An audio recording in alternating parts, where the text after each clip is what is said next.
ਸਾਨੂੰ ਹਰ ਦਮ ਤੇ ਢੋਲ ਦਾ ਖਿਆਲ ਕਰਨਾ ਵਿੱਕੀ ਭਾਈ। ਦੁਨੀਆ ਦੇ ਵਿੱਚ ਸੱਜਣਾ ਬਾਜੂ ਨਹੀਂ ਪੂਰੀਆਂ ਹੁੰਦੀਆਂ ਠੋਰ।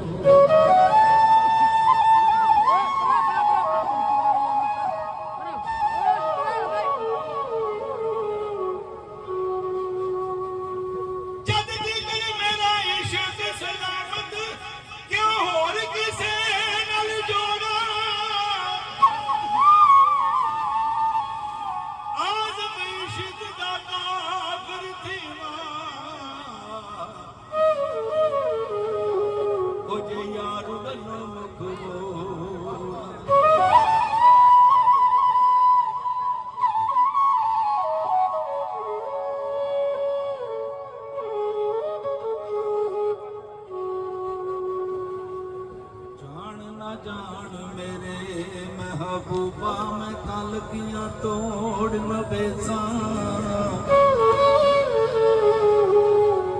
रात तेरी विच रुल के मरसा ते पिछा न कदी हटे।